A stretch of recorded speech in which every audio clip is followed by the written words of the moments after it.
guys, it's Skill up here with another Should I Buy It to look at what are the vendors selling and should you buy it. I visit every single vendor every single week. Apologies that this is a little bit late today. I was actually at PAX Australia over the weekend, unable to make this video, but I'm back here this evening, and so the first order of business is putting together my weekly Should I Buy It. And this is also, fingers crossed, the video that is going to get me to 100k subscribers. If you look at the subscriber count, I'm very, very close. So if you haven't subscribed, smash that subscribe button and hit the like button on this video. Share this video on Twitter. Let's get me over the line to 100k subscribers, because I cannot tell you how excited I am about that. Anyway, let's get into this week's Should I Buy It. In the base of operations, the gear vendor this week is selling a very nice tactical backpack, which is rolled Resourceful on it. Resourceful is actually a really nice talent to have these days. If anyone wants to use the ballistic shield, Resourceful is almost a requirement. Similarly, anyone running Firecrest and want to be would like to be able to heal their turret, this works really well as well. It rolls with base skill power. It has firearms there as a base. It has ammo capacity as the minor attribute. It's a really well-rolled item. Do check it out if that's your thing. The Dark Zone gear mod vendor, also in the base of operations, is selling a really nice black market AK-47.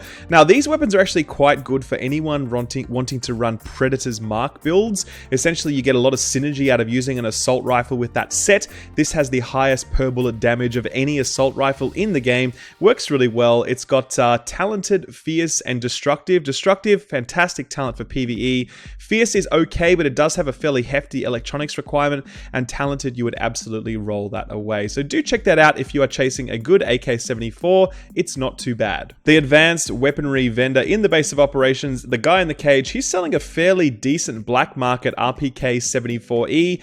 It rolls with competent, brutal, and deadly. I would absolutely get rid of competent in most circumstances.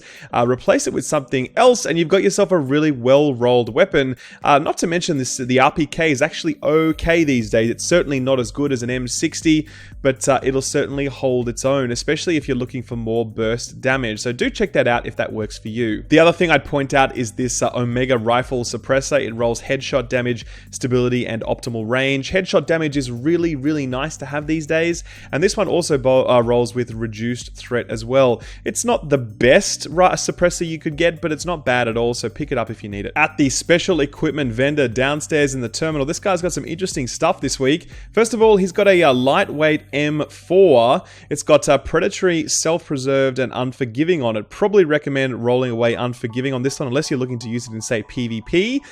Self-preserved and predatory, obviously fantastic sustain focused talents. So if you're looking for a gun just to sort of solo play, keep you topped up all the time, this one is going to do very, very well indeed. There's also another RPK-74M on sale. This one has fierce, prepared, and destructive.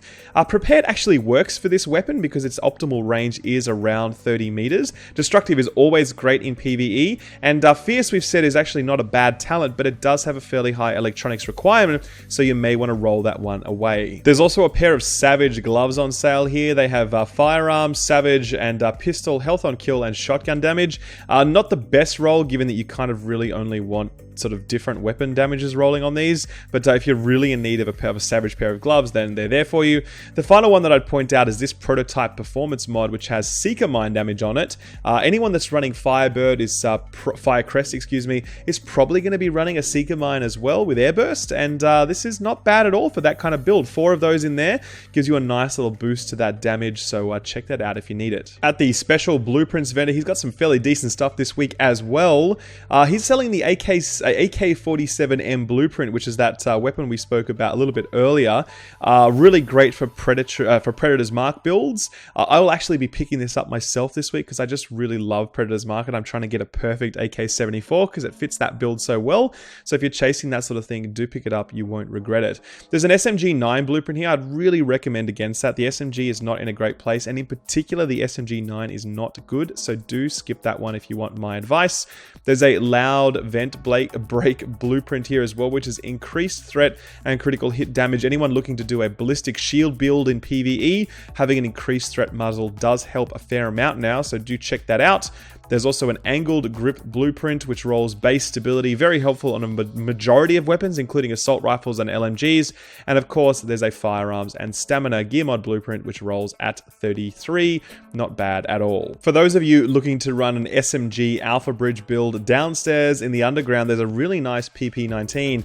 It has Fierce, Self-Preserved, and Hurried on it, all three of which are perfect for an SMG. So check that out if you need it. But as I said, it's only a 182. It's only good for Alpha Bridge builds. At the Cavern Safe House, which is just here on the map, you'll find a very, very useful performance mod. It is this one here, Support Station Range, plus 7%. Anyone that's looking to do a build that focuses on healing is probably going to want to spec into the support station. In particular, the extra range is really useful on that, so pick that up if you need it. At Camp Hudson, which is the starting area there, you'll find a very interesting L86 on sale. It's got Ferocious, Brutal, and Self-Preserved. Really nice weapon talents.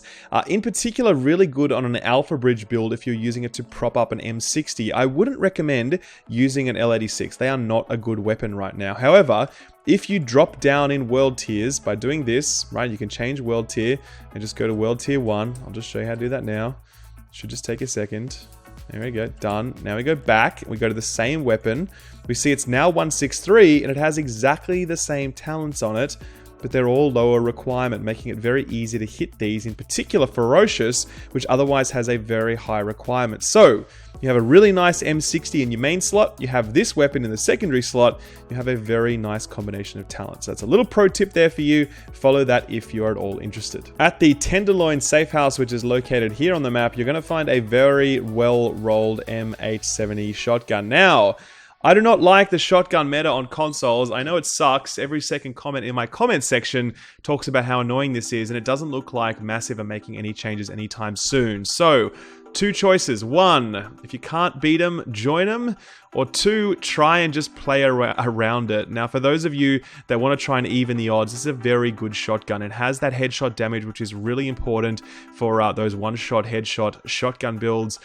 You'd roll away Predatory because Predatory is not really what you're aiming for with a shotgun. And Adept is really nice. Using a skill increases your critical hit chance by 7.5% for 15 seconds. So if you drop that, plus Pulse, plus Heal Booster Shot, you know, you've got Brutal on there, you've replaced Predatory with something else, you're going to do a lot of damage to that target very, very fast. So, as I said, if you're looking to even the odds, go for this. But please don't become one of those jerks that run around the shotgun, run around the DZ, one-shotting people with your shotgun. It is not nice. Just let Massive fix it up, because right now it is not a very fun pattern of play for the people you are shooting in the head. At the East 53rd Street DZ checkpoint, there is a electronics mod available, which is right here.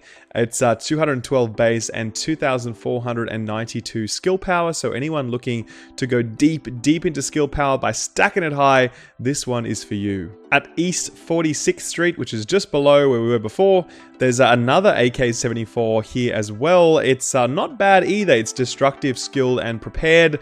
Not probably the best combination of talents. You really would have liked skill to be in that third slot. However, it's still quite decent if you've got plenty of Dark Zone funds to spare. Then this one might be for you. At the East 42nd DZ checkpoint, there is a really nice pair of Spec Ops gloves. Now, they have assault rifle damage, pistol damage, damage to elites, savage, and they roll base electronics. So it can be quite good if you're rolling into electronics. You may want to just roll away, say, the pistol damage. Or maybe even if you're running a tank build, this could work really well for you. You want to roll away the assault rifle damage and just use your ballistic shield with a pistol. It could work really well. Otherwise, you could just roll away this electronics to, say, stamina or firearms and still have yourself a very respectable pair of savage gloves, so don't overlook these. At East 34th Street, there's a really nice Police MK17. So let's explain this quickly. The Police MK17 fits under the Scar H variant of marksman rifles.